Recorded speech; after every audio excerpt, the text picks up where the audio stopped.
Hi, I'm Chetan. I am the team lead for Team AIT Syndicate.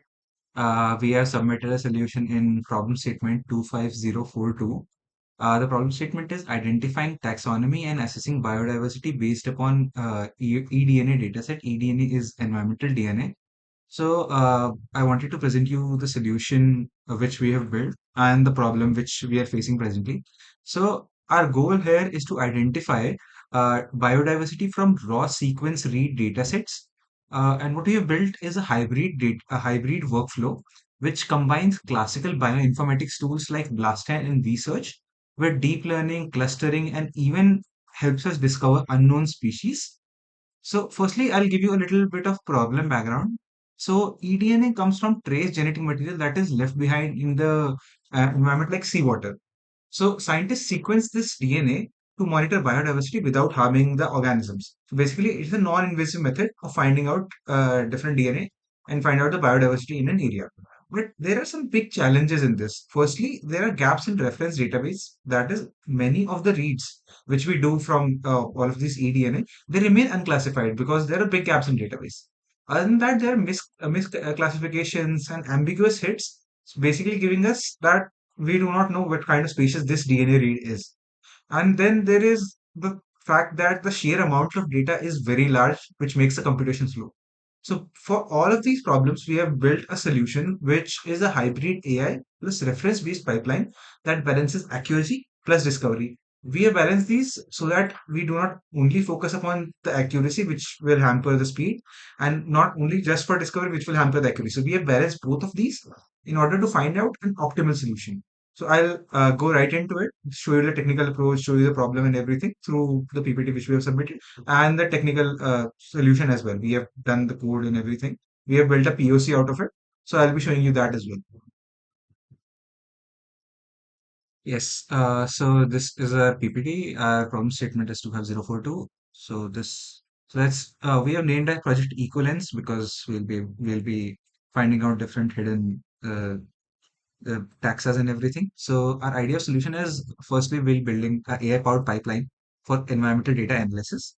We'll be using deep learning classification. We'll be using unsupervised learning for clustering, and combine this with bioinformatics methods like BLASTn, which blasts the DNA reads upon a curated data set, which we have done with AI-driven discovery, which will be clustering unassigned reads and do phylogenetic classification in order to find out the different novel taxas. And we'll be processing these raw reads in order to find out different biodiversity indexes like abundance estimation. We'll do Shannon and Simpson indexes, and provide you a scalable and automated system for routine biodiversity monitoring. So the USP of the solution is firstly this is taxonomy free and based upon ML. So hence, different gaps in database may not hamper this whole solution. It's a hybrid workflow which balances accuracy and discovery, and it's optimized and scalable. We try to do this KMA and DIDA two only approaches, so it's faster and deployable for routine voyages. Some problems which we faced and we are able to resolve are firstly the database gaps, the misclassification, unassigned reads, the high computational times, the complex DNA database, etc. Now I'll be showing you the technical approach. So this is the technical approach which we will be following. Firstly, we'll get a dataset from NCBI or Silva. NCBI was put into the problem statement itself. Then there is the real-time dataset which we can do as well. We can create FASTQ or FASTP files, which will be a reference database. Like this is the raw reads file. From this raw reads, then based upon these FASTQ and FASTP files, we remove the adapters and do dereplication. So these adapters and low quality reads are removed using bowtie. Uh, then this all of this is given to we are using vsearch in our solution. We can also use DIDA square. So vsearch will do OTU clustering, operational taxonomic unit clustering. It will also create centroids out of the reads we have so that we can focus on the actual species. We do dereplication, then we group them upon 97% similarity so that different species which are very similar, that is 97% similar, we read this in a database, are collectivized at one place, and based on these, we can do all of our clustering and everything. Then we do a reference-based classification. We blast all of the centroids which we have created on the basis of 97% similarity. We blast all of these upon a reference database like PR2 or Silva. So PR2 is a ribosomal RNA database. So what we do is we blast it onto that, which gives us firstly the unassigned clusters. These unassigned clusters will give us the reads that have not been identified yet, and these clusters will be the ones which will do phylogenetic classification in order to find out what taxa do they belong to. And if we are not able to find one, it's a tool in our taxa, and we will give you the topmost hierarchy on which we were able to find that the topmost. Maybe we could find that this belonged to kingdom Animalia. It was not a plant. It was from this family, class, or a family, genus, species. The topmost hierarchy we would give you. And based on that, we do HDBSCAN, which does the hierarchical clustering of these clusters. And we do then using MAFFT and IQ tree, we create phylogenetic classification, phylogenetic clusters, phylogenetic trees out of this.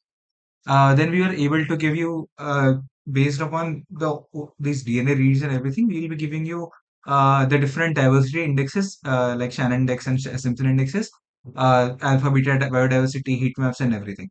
So this is the whole technical approach. Now I'll be showing you the working of this project. Yes. So now I'll be showing you the technical approach which we have done, like the code and everything. So this is the backend of the solution. The front end will be a desktop-based application which we will be creating through Electron.js or maybe C Sharp.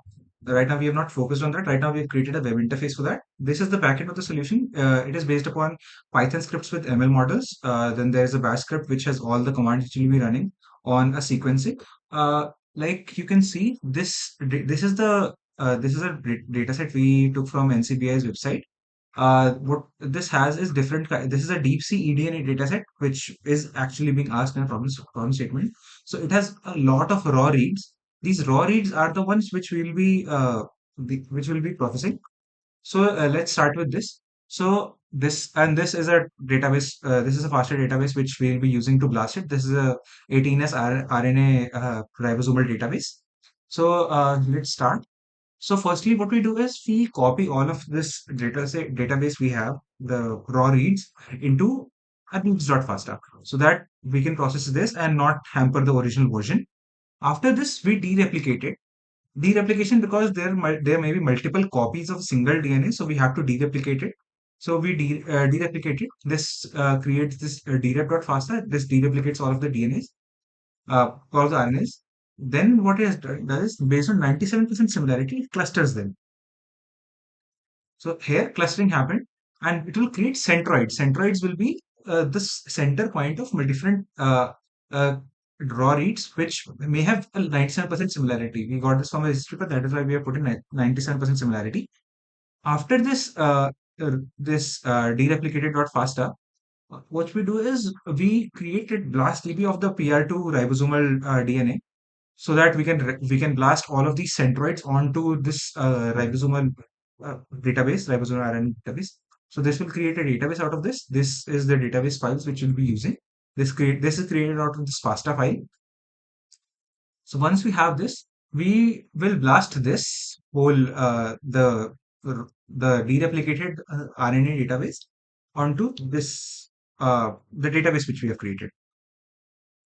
So what right now this is doing is they're creating tab separated values of all of the hits it is getting based upon the raw reads and the database which we have created. This will give us, yeah, as you can see, gives us, for example, for operational taxonomic unit 1, we were able to find out that this segment was found, had this kind of RNA found from nucleus. It was eukaryota, Ctacea, SARS, Rhizaria. This was a kind of virus and everything. So based on this, we get different tab-separated value of different organisms. This gets some blasted. So using these, we will be able to find out the unassigned species, basically the unassigned taxas, which we can create clusters and do phylogenetic classification. This will take a little bit of time. So we'll let it rest until we are able to find somewhere around 4,000, 5,000 files. After that, we will do the further classification. So we have got around 5,000 hits right now. So these 5,000 hits may be of assigned and unassigned. So on this, we'll be running our this POC machine learning model which we have created. So this what it does is it does HDBs, it clusters them on the basis of different similarities and everything. It does HDB scan and does the hierarchical clustering. And based on that, we get the best hits, the unassigned IDs, the assigned ones, and we get a clustered map out of it. So let's do that. So this will do the complete analysis and give us a map and everything.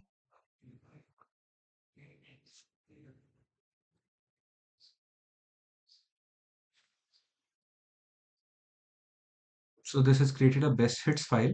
So this has the operational taxonomic unit, then basically the all details out of it. Uh, this is the best hits file. Then we have the species count file that we had unassigned, that we had 158 unassigned IDs. And other than that, all of the other ones were assigned. We get this in TXT as well.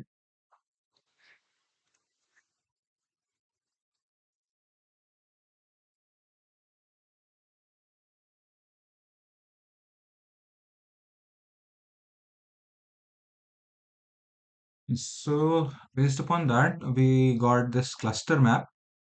The cluster map app has three clusters, this one, two, and three. These clusters define the different, like this 158 something we found out, this species of the 158 unassigned IDs, these are put into clusters of how similar they are. So now we know that three unassigned unknown species are here on which we can do phylogenetic classification and in the end find out if they are a novel taxa or not. Okay, moving further, I'll show you the front end which we have created. This front end is right now in Next.js, but moving forward, we'll be creating this into Electron.js or C Sharp so that it's a desktop runnable environment. So I'll show you the kind of UI which we have created. We'll be linking this to the all of the scripts and everything which we had shown you earlier. So all of these bash scripts in the Python file, all of this will be running from the front end itself, creating a seamless analysis. So this is the front end.